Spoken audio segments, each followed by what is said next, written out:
Okay, hello everyone. Today I just wanted to celebrate American Heritage Month, which is in November. I think it's a good time between Halloween and Thanksgiving, two American holidays. And just wanted to go over some really cool books that are related to American heritage. Again, you probably seen this one. I'm not sure, but the Statue of Liberty and Eskimo Boy.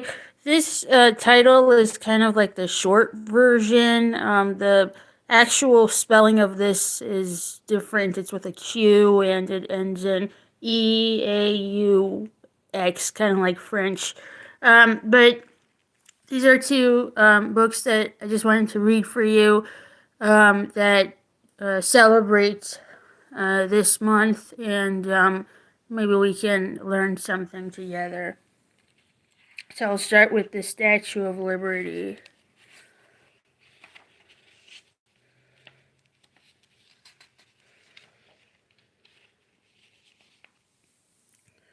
A lady stands in New York Harbor. She is as tall as a skyscraper. She is called the Statue of Liberty.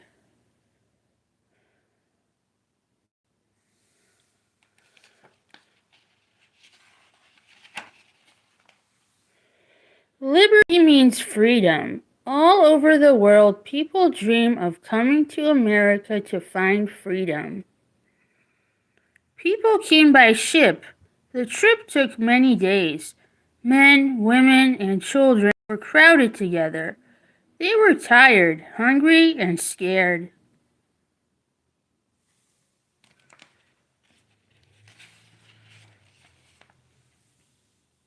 Suddenly they saw the lady. They had reached America at last. Now they knew they were free. People cried for joy.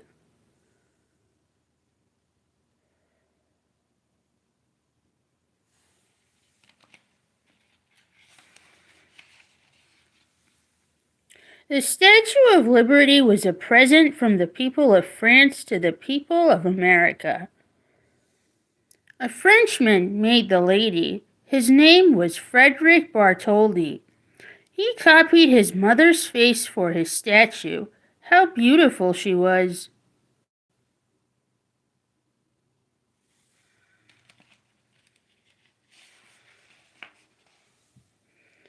The first Frederick made a small statue, then a bigger one, then an even bigger one. The last statue was so big it could not fit into his shop.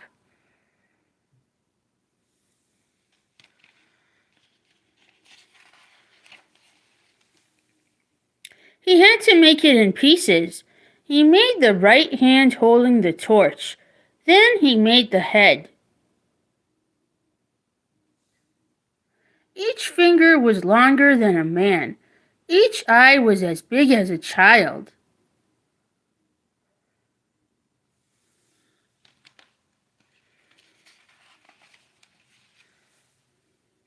Frederick needed lots of help. His helpers worked in a big room.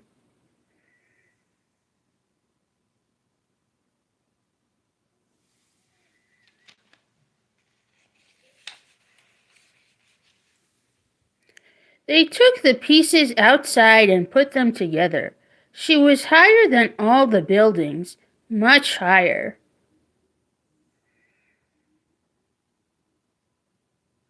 So this is still in France, probably. Yeah, and if you're just joining, we're celebrating American Heritage Month with this book and another book I have. So we're just doing a read along. Workers took the statue apart. They packed it in 214 crates. A ship carried it from France to New York.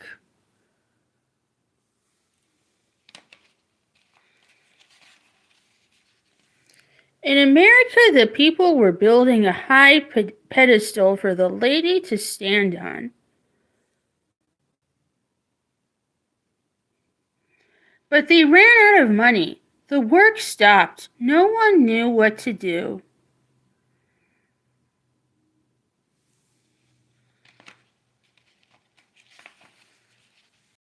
Joseph Pulitzer owned a newspaper. He had an idea. Joseph said, "The statue needs a home. I will print the name of everyone who gives money to help." Thousands of people sent nickels and dimes. Children sent pennies. Soon there was enough money.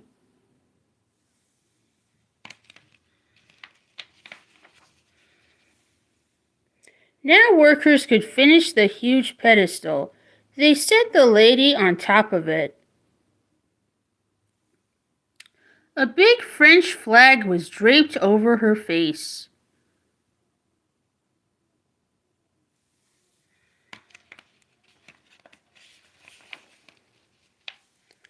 On October 28, 1886, the people of New York had a parade to welcome her. The President of the United States made a speech. Frederick Bartholdi was excited. He raced up a staircase inside the statue. Up and up he went to the very top.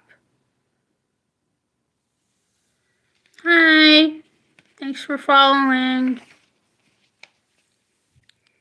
Frederick looked down. A boy was waving a white handkerchief. It was the signal. Frederick pulled a rope and the flag fell. There was the lady. Hip, hip, hurrah! Cannons boomed. Boat whistles blew. People cheered.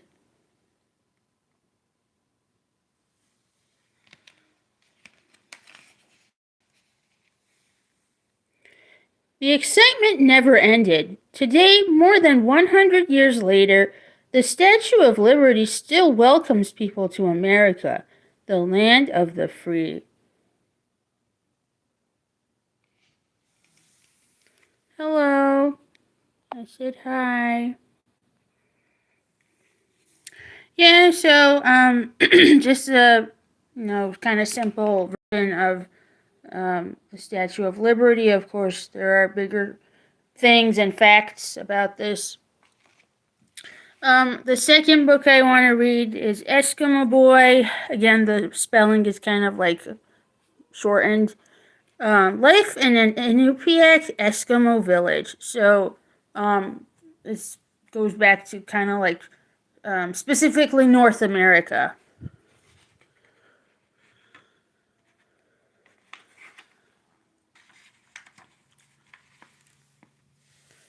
This is Norman Koeko.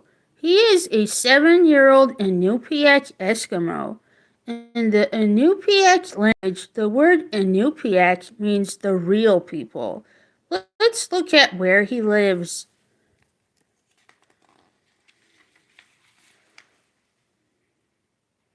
Norman lives in Alaska. His home is a little island off the northwest coast of Alaska in the Arctic Ocean. His village is called Shishmaref. His people have lived on this island for over 4,000 years. They are hunters and fishermen.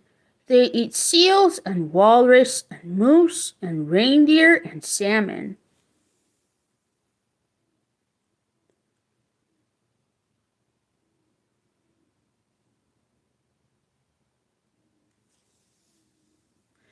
Eskimos in Alaska don't live in igloos. They live in houses.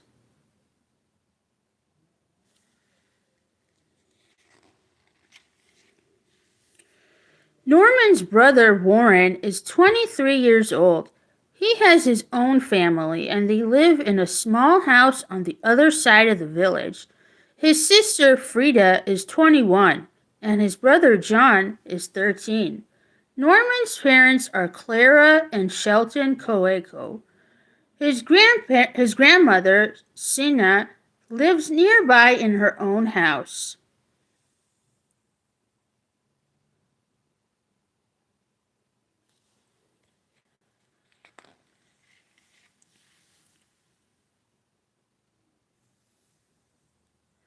Winter comes early to Shishmaref.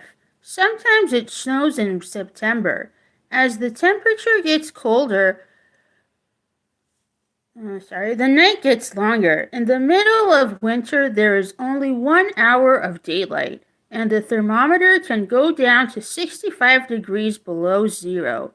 It gets so cold that the whole ocean freezes. During storms, the wind can blow more than 100 miles per hour. If you walk out on the ice for several miles and then turn around, you can see Ear Mountain rising up behind the village. Though it looks close, it is almost 30 miles from the island, across the water on the mainland.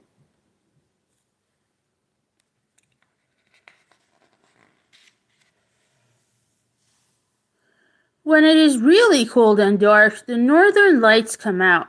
If you look up in the sky, you can see them stretching far into the distance, like ribbons moving and flickering, glowing green and red.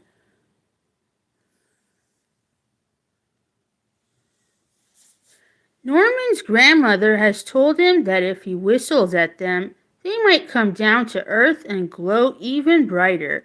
But then he must be careful, she tells him, because if they come too low, they might try to snatch his head and play with it.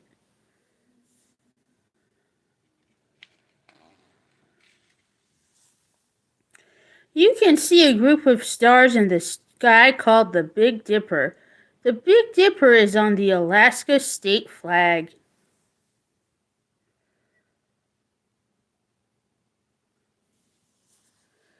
Norman's father is a hunter. Whenever he catches something, he brings it home, where Norman's mother cleans and prepares it. She cooks some of the food right away. The rest she dries or freezes and saves for later. She uses an ulu or women's knife to cut the meat or the fish.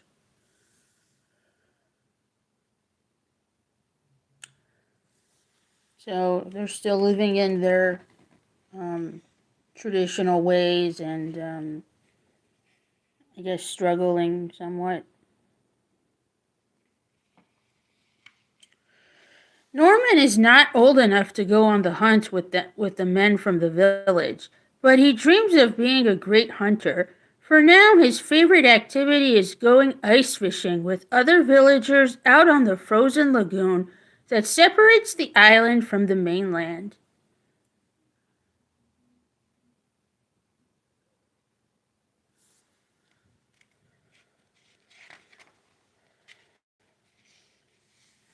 About 450 Inupiaq Eskimos live in Shishmaref. There are only a few white people, mostly teachers, who work in the village school. Norman is in the first grade. He would rather be outside fishing, but he tries to do well in school. Sometimes he gets frustrated, especially when he has to read. His teacher, Don Weyuana, has taught the class to say the Pledge of Allegiance in sign language. Some days the class watches videotapes about animals like polar bears, which sometimes come into the village at night in the winter. Other days they learn how to speak the Inupiaq language and how to carve little people and little animals out of soapstone. The carving teacher, Dick Weyuna, carves animals from walrus ivory.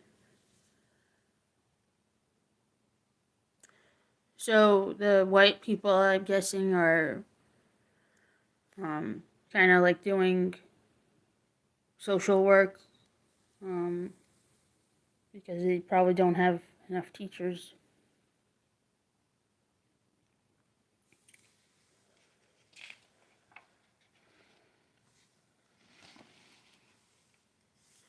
Before the white man came to Alaska, the only way to travel was to ride a dog sled. Today, Eskimos use snow machines to travel and to hunt, but most families still ride dog sleds for fun and sometimes to race.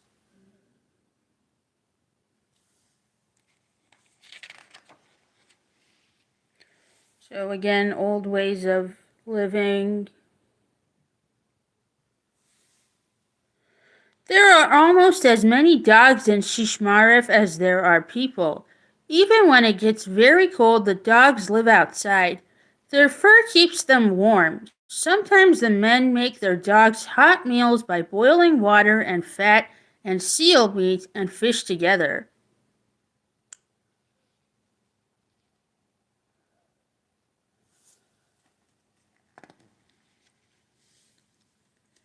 Because the village of Shishmaref is so far north, no roads go there, but there is a runway nearby where airplanes can land.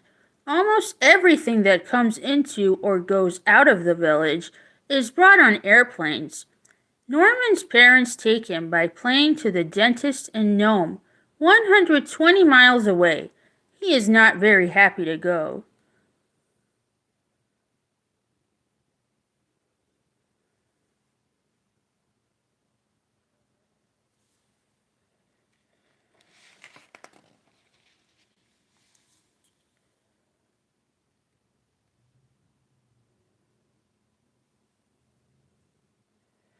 The village does not have running water. Norman's parents travel to the Alaskan mainland where they chop ice from a small pond. Then they bring it back to the island and melt it for drinking water. So this is how they get their water. Again, just talking about the struggles of um, Native people.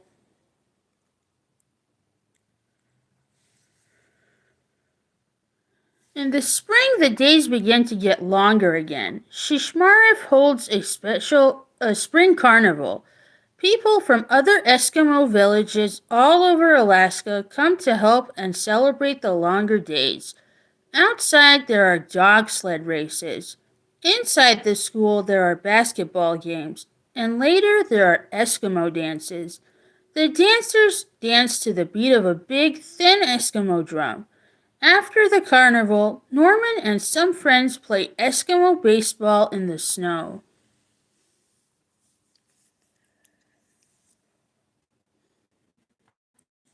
Hi, thanks for following. In May, the snow that hovers the island begins to melt. In June, the village becomes full of big slush puddles. People drive their snow machines right through the water. The ice pack that covers the ocean begins to break up and melt and drift away.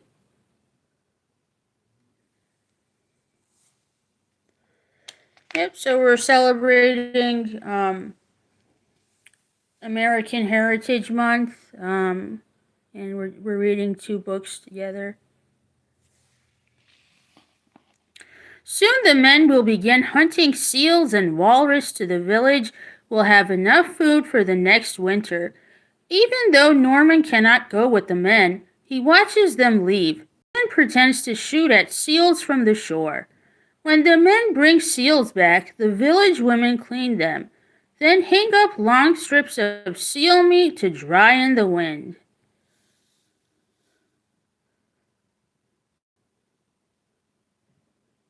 So this is how some people still live in America.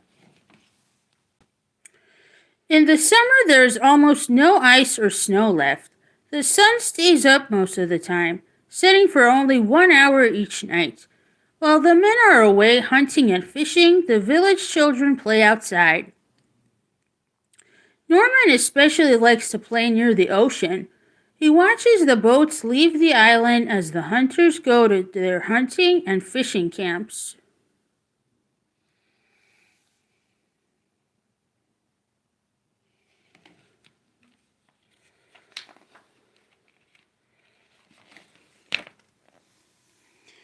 Norman and his friend Andrew practice hunting near the airplane runway where many birds live. When he shoots one with the BB gun his father gave him, he brings it to his grandmother as is the village custom. She cleans and cooks it for him. Norman wants to be as good a hunter as his father. Someday Norman will use these hunting skills to feed his family.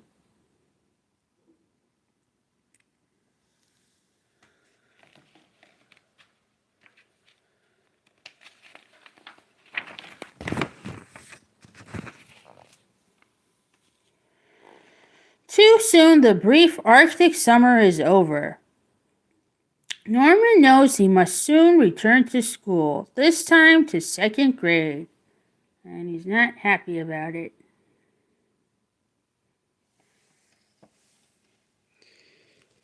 The cold September winds have already started blowing. Soon they will carry winter storms. The nights are already getting longer and colder. In a month's time, the ocean will begin to freeze. Norman puts on his winter parka and, missing summer already, walks down to the ocean.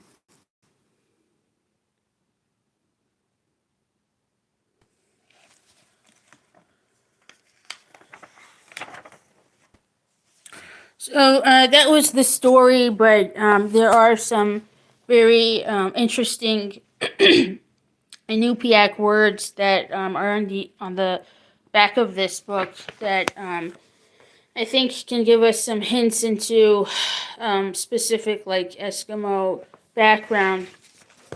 So it says Anna means grandmother. Aniu means snow.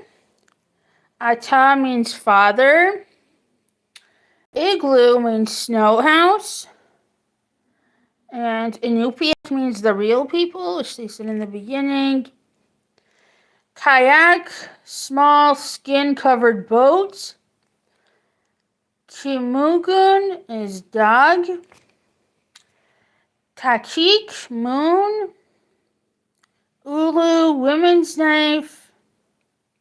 Uniat, dog sled. And there's some information about just, what Eskimos are going through generally in Alaska. There are about 40,000 native Alaskans in Alaska. Inupiaq Eskimos like Norman and his village make up only one native Alaskan culture. There are many others, each with its own history, traditions, and language. There are the Aleuts, who live on the Aleutian Islands of southwestern Alaska, the Athabascans of interior Alaska, the Yupiks, who live along the west coast, the Tlingits and the Haidas of the southeastern Panhandle, and others. So some of these actually tribes, I guess, exist in Canada as well. It is thought that the first Eskimos came to North America from Asia, crossing the frozen Bering Strait into western Alaska between 4,000 and 6,000 years ago. Some say they might have been following herds of caribou. Anthropologists have found ancient artifacts on and near Shishmaref that are estimated to be that old. Because Eskimos had no written language until the mid-1900s, there are no written records of those prehistoric times. But small hand tools, dolls, and carvings found in archaeological digs closely resemble hand tools, dolls, and carvings used and produced, until recently by modern Eskimos. Over the centuries, the nomadic Eskimos spread east and south, migrating thousands of miles along the coast of North America, through Canada and as far as Greenland. A few thousand Inupiaq Eskimos still live in Siberia, which is in Europe. American Indians are thought to be the product of a similar, much earlier migration. Their ancestors crossed over from 25,000 and 40,000 years ago, then migrated south and east, inhabiting North and South America. So this is talking about the red people. Modern-day Eskimos are in a precarious place. Though they have lived in Alaska for thousands of years, they now find themselves strangers in their own land, strangers to their own culture. A gentle, trusting people, they proved easy prey, first for the Russian whalers and hunters who exploited and enslaved them in the 1800s. Then for other Europeans who came throughout the 1900s. Eskimos had no concept of land ownership or of a cash economy. The land and the sea provided them with everything they needed. Food was shared according to need. There had been no need for money or private property for 4,000 years. All that changed with the advent of the white man. So it's saying that, they were living with what they needed, and they didn't really need anything more until the Europeans came, but they were also struggling, as we read. In the 1940s and 1950s, white schools and churches were built to remote villages. Eskimo children who were forced to attend them were more and more taught the white man's ways at the expense of their own. Eskimo children were punished and hit with sticks if they spoke their native language while in school. Stores began to appear in the same villages, and a subsistence economy gave way to a cash economy. White men who had been housed and fed by Eskimos began selling them food and alcohol, and later guns and snow machines. Eskimos who were traditionally very healthy began to contract and suffer, even die, from white man's diseases. Alcoholism and addiction are some of their issues. So again, their struggles lead to, unfortunately, some things that are, traumatic. When Alaska was admitted to the Union as the 49th state in 1959, the accelerated influx of the white influence further diluted the Eskimo culture. Some villages, in an effort to protect themselves that went completely against their cultural generosity, began making white men unwelcome. Some, like Shishmaref, were far enough away from the white man's centers of commerce and population that the cultural collision was not as great as it was in other villages.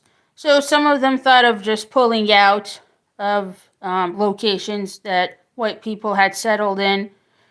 In the space of 3 generations, entire tribal cultures were either wiped out or irrevocably altered.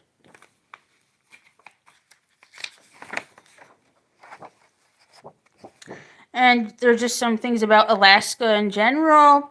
Alaska is about 1/5 of the size of the United States. If you superimposed Alaska over the lower 48 states, the southern end of the panhandle would be in Florida.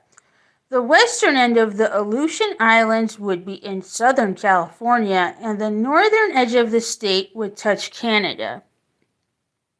The USSR, which is only about 60 miles to the west, across the narrow Bering Strait, declared territorial ownership of Alaska in the 1700s, but sold it to the United States in 1867 for $7,200,000. So, again, that's a lot of money, but I don't think they wanted to do it for the money. I think it was a territorial and political thing.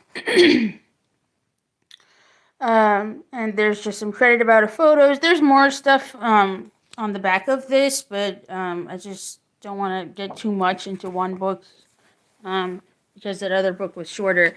But yeah, so this is just an example of American history and what, for example, some Native people are going through.